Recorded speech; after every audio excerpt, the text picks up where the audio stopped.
They call me the death gaze, for I capture the last moments of life with a click, turning final breaths into eternal art. I see the world through the lens of an old, battered camera. It's more than a tool, it's a companion, a silent witness to my artistry. Every frame I capture holds a moment that transcends the mundane, a moment that breathes its last breath. The police are clueless. They hunt for a ghost, a whisper in the wind. Each crime scene I leave behind is meticulously staged. The papers dub me the death gaze, a name that sends chills down spines. I relish in their fear, in their desperation. It all began in the quiet town where I grew up. My grandfather was a photographer, a man obsessed with capturing the beauty of the world around him. His attic was a treasure trove of memories. Old cameras, photographs, and negatives. When he passed away, I inherited his collection, and with it, his passion for photography. I was 10 when I first held his camera, an old Rolleiflex. I remember the weight of it in my hands, the cool metal against my skin. Looking through the viewfinder, the world transformed. It was no longer just a room, it was a scene, a moment in time waiting to be captured. One summer afternoon, I witnessed a bird crashing into our living room window. Its fragile body lay still, life fading rapidly. I felt an inexplicable urge to capture its last moment. The photograph I took that day became my first masterpiece, a silent testament to the end of a fleeting life. As I grew older, my fascination deepened. I began to understand the power of a photograph, the way it could immortalize a moment forever. But ordinary moments didn't captivate me. It was the end. The final breath, the last heartbeat. That intrigued me. I started small, experimenting with animals. The thrill of capturing their final moments became an addiction. But it wasn't enough. The ultimate challenge, the ultimate artistry, lay in capturing the end of a human life. I remember my first human subject. He was a drifter, a man whose absence would go unnoticed.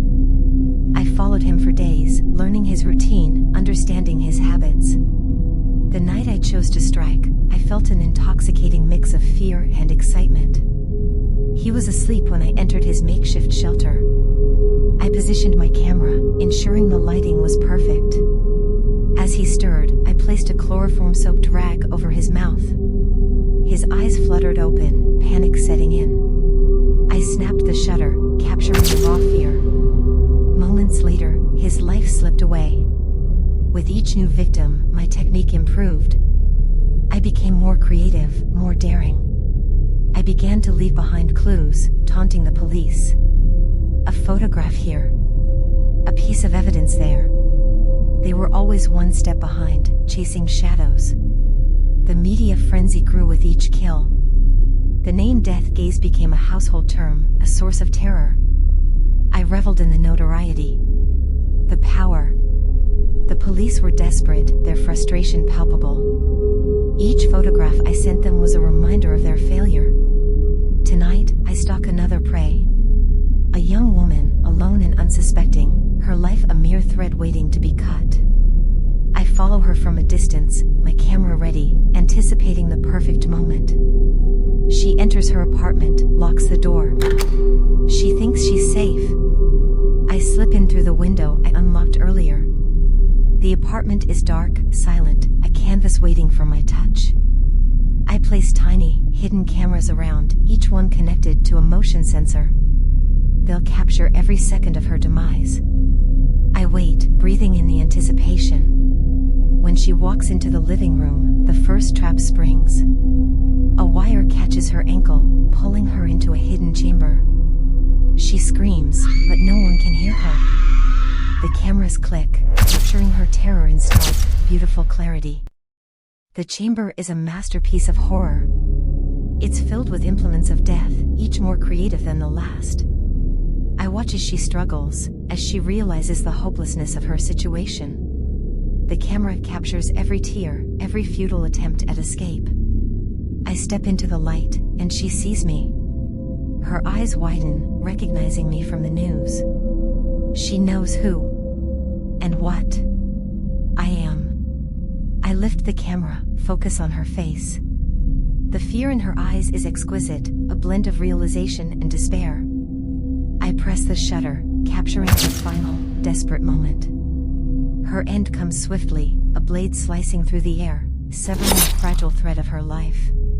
The camera clicks, preserving the instant her soul departs. I linger, savoring the scene. Each photograph tells a story, a final, unrepeatable story. I have a collection now, a gallery of final moments. Each photograph is a piece of art, a testament to the beauty of the end. The police will find this one, just like the others. They'll analyze it, study it, but they'll never understand it. They're too focused on the how and the who, missing the why. As I leave, I make sure the cameras are set to a timer, ready to send the photos to the police. They'll find them in the morning, another puzzle piece in their futile hunt for me. Each image a taunt, a reminder that they are always one step behind. My motivations? Simple. I crave the artistry of death, the beauty of the last breath. The camera is my brush, the world my canvas. The end of life, captured in a frame, is my masterpiece. The thrill of the hunt, the perfection of the moment. These are what drive me. And as long as there is life to be snuffed out, I will be there, camera in hand, ready to capture the last click. Tonight's hunt brings a new level of creativity.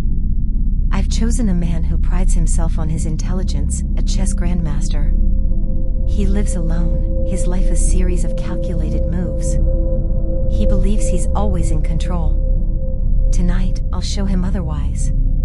I break into his house, careful not to disturb anything. In his study, where he spends hours contemplating his next move, I set up my masterpiece. The room becomes a labyrinth of wires and triggers, each connected to a camera.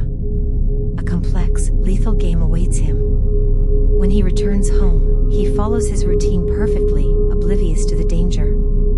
As he steps into his study, the first wire snaps. A camera clicks, capturing his moment of confusion. He moves cautiously, trying to decipher the trap. Each step, each move, is recorded. A razor-sharp blade swings from the ceiling, grazing his arm. He cries out, and the cameras capture his pain. He tries to escape, but every exit is rigged. His every action, his every desperate attempt, triggers a new trap. Each click of the camera documents his struggle, his realization that he is not in control. The final trap springs when he tries to disable a wire near his desk. A hidden blade shoots out, impaling him through the chest. His eyes widen, the pain and shock evident. The cameras flash in rapid succession, capturing the life draining from his eyes. My legacy grows with each victim, each photograph. The media speculates about my identity, the police frantically search for clues. But they'll never find me. I'm a shadow. A ghost. I move through the world unseen, leaving behind only the final moments I capture. Tonight, another chapter ends, but the story is far from over. The world is full of subjects, each one living on borrowed time. And I, the death gaze, will be there to capture their final moments. Each click of the shutter is a heartbeat, a pulse. In those final moments, there's a purity, an honesty that cannot be found in life. And I am there, always, to capture it. The end, as they say, is just the beginning. Your support means everything to us. If you enjoyed the video, hit that like button, share, and subscribe. Click the video on the screen for more shadowy delights.